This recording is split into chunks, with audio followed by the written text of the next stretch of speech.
सो कहानी की शुरुआत होती है 31 दिसंबर से, जहाँ पर सब लोग न्यू ईयर सेलिब्रेट करने के लिए सब लोग वहाँ पर होते हैं और कम डाउन का इंतज़ार कर रहे होते हैं।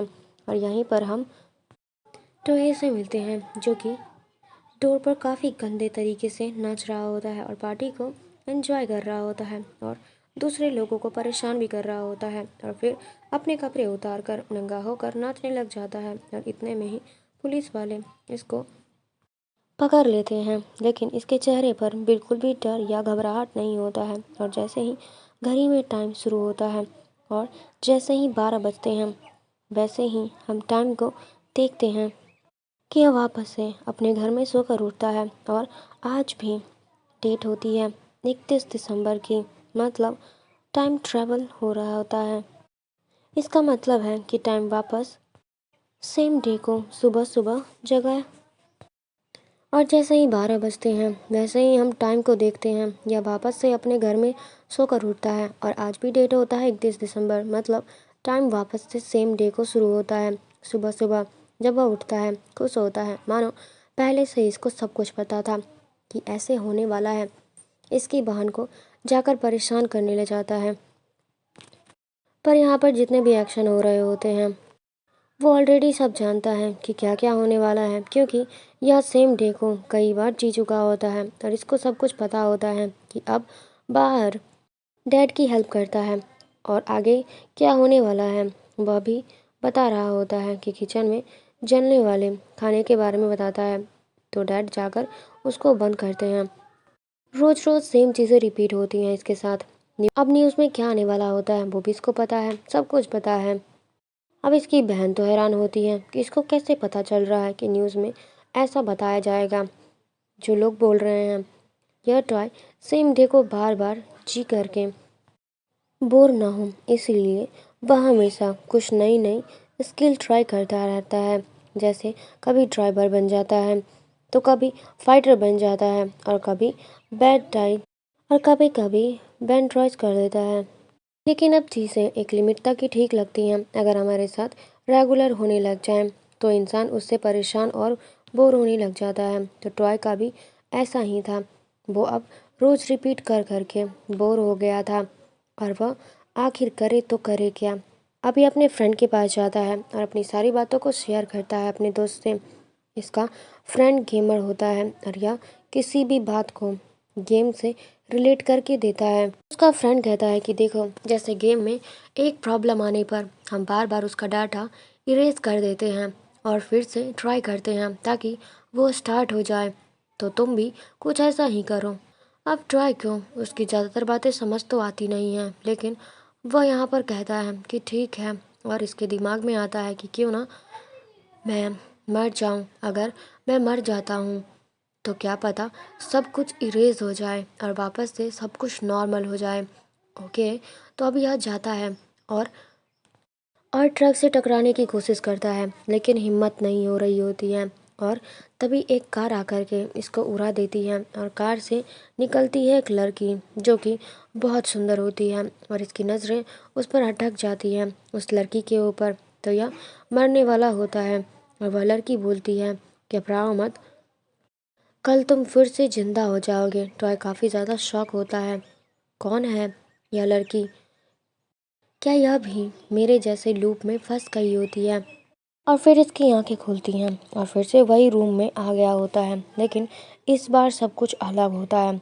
तो यह काफ़ी ज़्यादा कंफ्यूज है कि आखिर वो लड़की कौन थी और उसको कैसे पता था कि मैं फिर से कल जिंदा हो जाऊंगा। क्या हो रहा है यहाँ पर?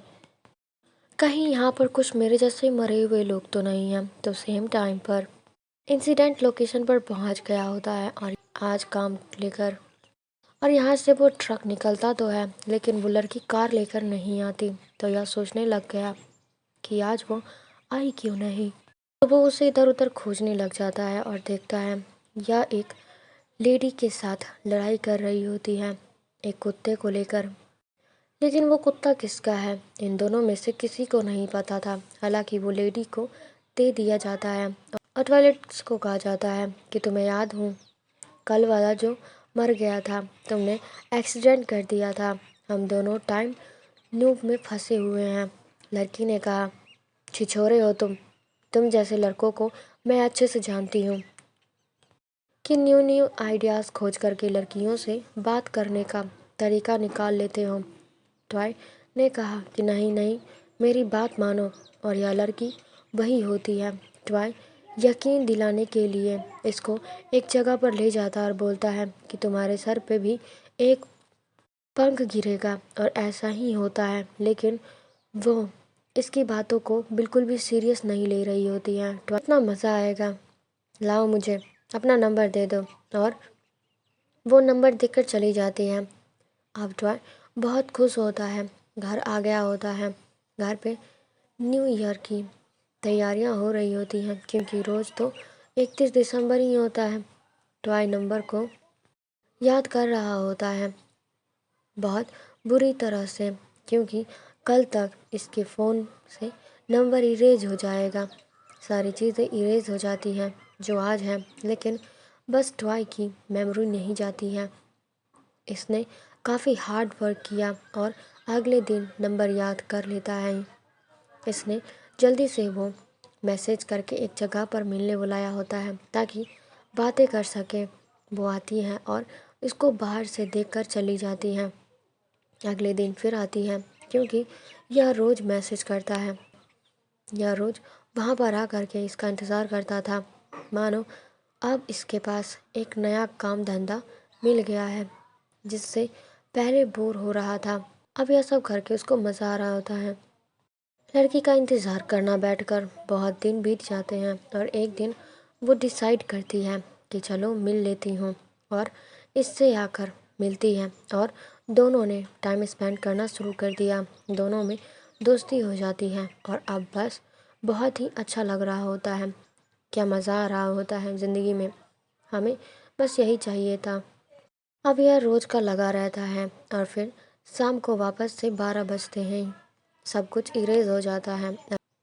अब दोनों का हर एक दिन काफ़ी ज़्यादा अच्छा बीत रहा होता है, लेकिन एक दिन उसे एक इमरजेंसी कॉल आता है और उसको जाना पड़ जाता है। ट्वाई को समझ नहीं आता है कि अचानक से भागकर कहाँ गई। कुछ दिन बाद दोनों गैलेक्सी देखने आते हैं, जहाँ से ऊपर के सितारे और आसमान को दिखाया जाता है। वहाँ से फिर दोनों डांस करने के लिए चले जाते हैं, और दोनों रोज़ नई नई चीज़ों का एक्सपीरियंस लेने गए होते हैं साथ में, जो कि काफ़ी कूल और रोमांटिक भी होता है। ट्वाई अब इसको काफ़ी पसंद करने लग गया होता है, और इसका स्केच भी बना रहा होता है। तब इसकी बहन आकर कहती है कि यह कौन है। ट्वाई बताता है कि मेरी फ्रेंड है। अब इसकी बहन समझ गई होती है और कहती है कि देखो, मैं तुम्हें आइडिया दूंगी, अगर तुम मानोगे तो वो तुम्हारी हो जाएगी और तुम उसका दिल जीत सकोगे। तुम्हें इसको इम्प्रेस करना होगा, तुम्हें अंदर। अब वो बताती है कि तुम्हारे अंदर जो भी खासियत है ना, उस चीज़ को एक्सप्रेस करो। अब मैं अगर टॉय के बारे में बताऊं तो वो काफ़ी ज़्यादा अच्छा स्केच बनाता है। अब टॉय ने अपने सभी अच्छे मोमेंट जो इसके साथ बिताए होते हैं उसको एक वॉल पर जाकर स्केच कर देता है, और वो बुलाता है रात को देखने के लिए, और वो आती है, उसे देखकर काफ़ी ज़्यादा खुश हो जाती है। और अब दोनों का किस होने ही वाला होता है कि तभी पीछे हट जाती है, कहती है कि मैं अभी इसके लिए रेडी नहीं हूँ। कि तभी इमरजेंसी कॉल भी आ गई और वह इसको भागना ही पड़ जाता है यहाँ से। उदास होकर अब टॉय घर वापस चला गया होता है और सारा गुस्सा अपने डैड पर निकाल देता है। इसको लूज़र कह रहा होता है, जो सक्सेसफुल नहीं बन पाए, जॉब छोड़ दी और एक कॉफ़ी की दुकान चलाते हैं और गरीबी में ज़िंदगी जीते हैं। और फिर अपनी बहन को रोते हुए देखता है कि एंट्रेंस एग्ज़ाम को क्लियर नहीं कर पाई होती है। अब टॉय इन सारी चीज़ों की वजह अपने डैड को मानता है, लेकिन वह बताती है कि नहीं, डैड ने नौकरी नहीं छोड़ी थी, उनको काम से निकाल दिया गया था। टॉय को काफ़ी ज़्यादा बुरा लगता है, क्योंकि उसने बिना सोचे समझे अपने डैड को बहुत कुछ उल्टा सीधा बोल दिया था। डैड काफ़ी अकेले होते हैं, उनको भी ज़रूरत है किसी की जिसके साथ वो अपनी बातों को शेयर कर सकें। सोशल मीडिया पर देखता है यह टॉय के स्केचेस को उन्होंने शेयर किया होता है और अपने बेटे पर काफ़ी प्राउड फील करते हैं, हमेशा उसकी तारीफ़ करते रहते हैं। अगले दिन जब टॉय उठता है, सब कुछ फिक्स करने का सोचा, इसलिए वह सबसे पहले अपनी सिस्टर के एग्ज़ाम में जाता है, जहाँ पर उसको सपोर्ट करता है। और वह जब वह प्ले कर रही होती है और यह इस बार अच्छा करती है, इसका सिलेक्शन हो जाएगा, फिर अपने फ्रेंड से मिलता है जो कि इसे अपने अंकल से मिलवाता है। इसके अंकल ने कोई तो साइंस में सी डिग्री कर रखी थी, जिसके अंदर इनको टाइम टेबल, टाइम लूप के बारे में पता होता है। यह बताते हैं कि देखो, टाइम जो है ना, वो गोले सर्कल की तरह होता है जो कैसे घूमता रहता है। अगर तुम लोग इसको स्किप करना चाहते हो और निकालना चाहते हो तो इससे तेज चलना सीखो। अब टॉय को उनकी बातें अच्छी तरीके से समझ तो नहीं आई और शायद हमें भी नहीं आने वाली, तो यह सोचता है कि चलो ठीक है, क्यों ना मैं स्किप कर दूं टाइम को। तो यह टाइम को चकमा देने के लिए ऐसी कंट्री खोजता है जहाँ पर न्यू ईयर इसकी कंट्री से 2 घंटे पहले ही आ जाता है, और वह कंट्री थी जापान।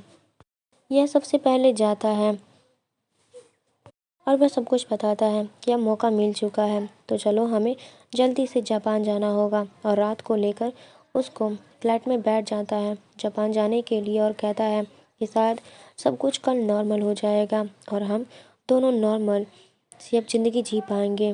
लूप ख़त्म होने वाला होता है, लास्ट डे है हमारा। वो यह सुनकर बाथरूम का बहाना कर यहाँ से भाग पड़ती है। तो यह बेचारा फिर से अकेले जापान पहुंच गया होता है। सीन भी पर आता है, अब सीन वहीं पर आता है और हम देखते हैं कि इसकी आंखें खुलती हैं हॉस्पिटल के अंदर, जहां पर यह रोज़ उठा करती है, रोज़ सेम डे को रिपीट करती है। इसकी मॉम बीमार होती है, इसे यहाँ पर रहना पड़ता है इनकी देखभाल करने के लिए। यहाँ टॉय जापान से वापस आ गया होता है और इसको कुछ भी फ़ायदा नहीं हुआ, कुछ ट्रिक काम नहीं किया, क्योंकि शुरू से ही पता था कि अंकल की बातें पूरी तरीके से सच नहीं थी। समझ में नहीं आता फॉलो कैसे किए। भाई आता है, वापस अंकल से मिलता है और अंकल को अच्छी तरीके से पीट देता है, और इसी दौरान इसके हाथ में चोट लग जाती है, और जिसकी वजह से इसको प्लास्टर करवाने के लिए हॉस्पिटल जाता है। और वहाँ पर वो भी देखता है कि वेट करने लग जाता है, और हमें यहाँ पर पता चलता है कि जैसे ही घड़ी में 11 बजते थे ना, वी की मदद, उस लड़की को जो कॉल आता था, क्योंकि उसकी मदर मर जाती है 11 बजे, और यही वो इमरजेंसी कॉल हुआ करता था जिसकी वजह से वो भाग कर जाती है। और वो रोज़ उस समय अपनी मदर के पास आया करती थी हॉस्पिटल के अंदर। वी ने अपनी मॉम से भी टॉय के बारे में बताया, कहा कि मैं उसका बार बार दिल तोड़ देती हूँ, मेरे साथ रहना चाहता है लेकिन मैं वहाँ से भाग जाती हूँ।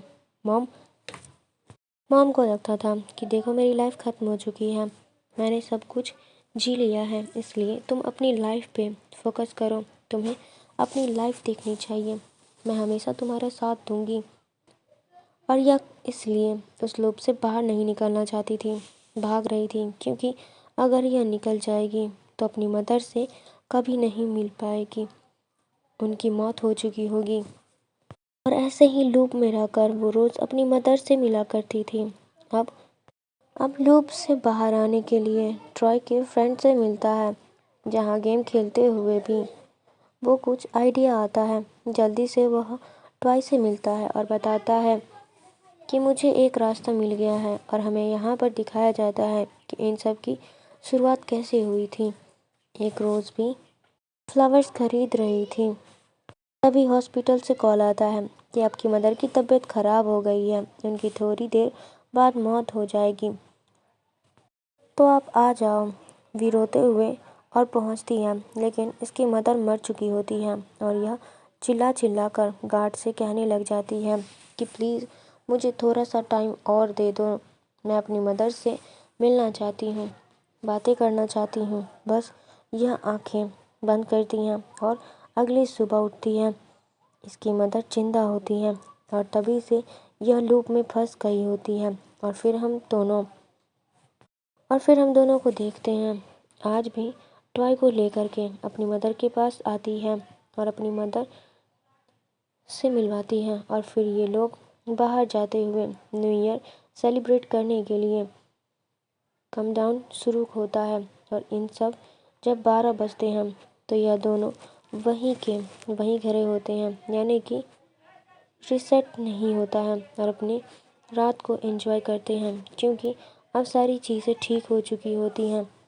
यह दोनों लूप से बाहर आ गए होते हैं। लेकिन मुझे इस मूवी के अंदर एक चीज़ समझ में नहीं आती है, अगर आप लोगों को आया तो बताना कि उसकी बहन जो फेल हो गई थी वो ठीक है?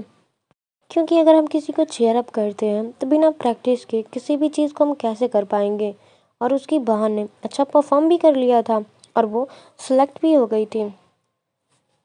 उसकी बहन ने अच्छा परफॉर्म भी किया था और वो पास भी हो गई, लेकिन फिर अगले दिन सब चीज़ रीरेज हो गया। तो इसका फ़ायदा क्या हुआ? नहीं, मतलब ऐसा मुमकिन भी है कि नहीं है। सो इसी अजीब और गजीब कहानी के साथ हम आए थे और ये कहानी ख़त्म हो चुका है। आई होप कि आपको वीडियो काफ़ी अच्छा लगा, और लगा तो प्लीज़ एक लाइक, कमेंट, शेयर, सब्सक्राइब ज़रूर करें। Thank you so much for watching. मिलते हैं अगली वीडियो में। Bye bye, take care, good bye.